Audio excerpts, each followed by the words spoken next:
Hello everyone, जैसे आप लोग को मालूम है कि आज आपका 16 फरवरी है और आपका आज फिजिक्स का एग्जाम है क्लास 12th जैक बोर्ड के लिए। तो उसके लिए देखिए हम कुछ मोस्ट इंपोर्टेंट क्वेश्चन आपको बता रहे हैं जो एग्जाम में आने का बहुत चांस है। देखिए 5 मार्क्स क्वेश्चन में मोस्ट इंपोर्टेंट क्वेश्चन कौन सा होगा, या तो एम्पियर सर्किटल लॉ आएगा, उसका प्रूफ आएगा, या फिर उसका एप्लीकेशन में से कोई एक आ सकता है। बायोट सेवर्ट लॉ आएगा या फिर उसका क्या आएगा, एप्लीकेशन में से कोई एक आ सकता है।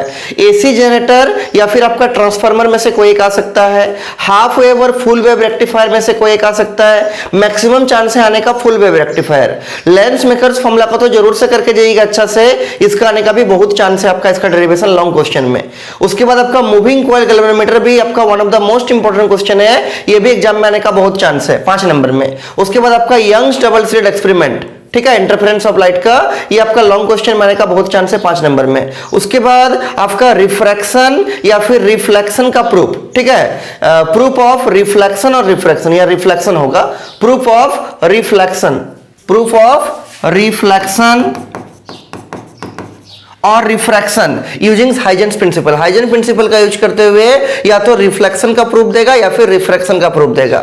उसके बाद आपका एलसीएस सर्किट आ सकता है और उसका जो आपका कंडीशन फॉर रेजोनेंस है वो भी दिखाने के लिए आ सकता है, जिसमें एक्सएल बराबर एक्सी होता है, ओमेगा एल बराबर 1/ओमेगा-c होता है, रेजोनेंस का कंडीशन। उसके बाद गॉसेस थ्योरम का या तो स्टेटमेंट और प्रूफ आएगा या फिर उसका कोई एक एप्लीकेशन आएगा। मैक्सिमम चांस है आने का स्फेरिकल सेल वाला एप्लीकेशन, कि उसके अंदर में उसके बाहर में आपको इलेक्ट्रिक फील्ड इंटेंसिटी निकालना है कितना होगा।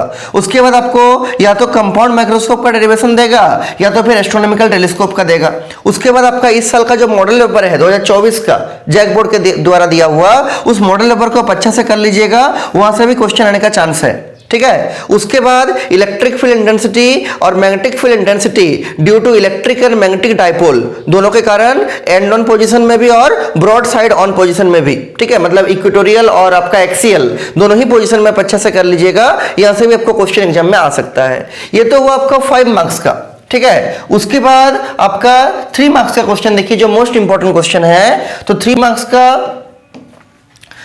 के क्वेश्चन में आपको डिफरेंस क्या क्या आ सकता है, या तो इंट्रिंसिक एक्सट्रिंसिक में डिफरेंस देगा सेमीकंडक्टर में, या तो पी टाइप एन टाइप में देगा, या तो इंटरफेरेंस और डिफ्रैक्शन में देगा, या तो ईएमएफ और टर्मिनल पोटेंशियल डिफरेंस, जिसको हम लोग शॉर्ट में टीपीडी बोलते हैं, यहां से डिफरेंस आ सकता है। या तो आ सकता है एमीटर और वोल्टमीटर में क्या डिफरेंस है।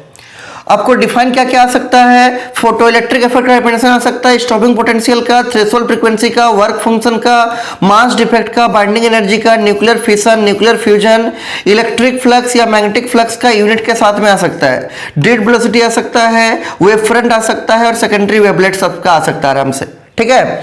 अच्छा, इसी 3 नंबर में आपका हाइजेंस प्रिंसिपल भी एग्जाम में आने का बहुत चांस है। Huygens principle for wave theory of light, इसको भी देख लीजिएगा।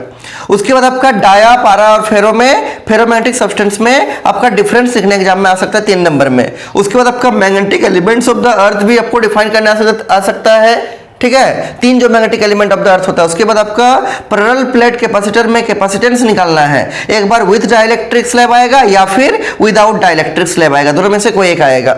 जब डाइलेक्ट्रिक स्लैब उसके अंदर होगा वो भी आ सकता है, और जब डाइलेक्ट्रिक स्लैब नहीं होगा तब कितना कैपेसिटेंस होगा उसमें से कोई एक आएगा, दोनों में से। उसके बाद आपका इलेक्ट्रोमैग्नेटिक वेव का प्रॉपर्टी, और जो 7 टाइप का इलेक्ट्रोमैग्नेटिक वेव है उसमें से कोई भी आपका 2 या 3 वेव का 2-2, 3-3 यूज आपको लिखने आ सकता है, देख लीजिएगा। उसके बाद आपका किरचॉफ्स लॉ आ सकता है, बोलेगा किरचॉफ्स लॉ क्या है, दोनों लॉ को लिखिए, कौन सा लॉ किस कंजर्वेशन प्रिंसिपल के ऊपर बेस्ड है, ठीक है, ये हो गया। उसके बाद आपका मेटल में, सेमीकंडक्टर में और इंसुलेटर में उसका एनर्जी बैंड डायग्राम के अनुसार डिफरेंशिएट करने आ सकता है, किसमें आपका एनर्जी गैप ज्यादा होता है, किसमें कम होता है, उसके अनुसार मेटल, सेमीकंडक्टर और इंसुलेटर को कैसे डिफरेंशिएट कीजिएगा। और एक क्वेश्चन देख लीजिएगा, व्हीटस्टोन ब्रिज और मीटर ब्रिज, इसके ऊपर भी आपका क्वेश्चन देखने को एग्जाम में मिल सकता है, ठीक है। और हमको उम्मीद है कि आप लोग का एग्जाम अच्छा से जाएगा, तो एग्जाम में अच्छा सा लिखिएगा, ठीक है, और जितना पढ़ें उसको भी अच्छा से रिवाइज कीजिए। और इसी टॉपिक सब से आपको ऑब्जेक्टिव क्वेश्चन भी एग्जाम में आएगा, जो आपका मोस्ट इंपोर्टेंट ऑब्जेक्टिव क्वेश्चन सब है, जो आपका क्वेश्चन बैंक में दिया हुआ है और जो आपका इस बार का मॉडल पेपर में आया हुआ क्वेश्चन है, वो सारा ऑब्जेक्टिव क्वेश्चन को भी अच्छा से करके जाइए। हमको उम्मीद है एग्जाम आपका बहुत अच्छा से जाएगा, ठीक है। एक भी क्वेश्चन छोड़ के मत आइएगा, कोशिश कीजिए कि सारा क्वेश्चन लिख के आने का और अच्छा से एग्जाम दीजिए, ठीक है।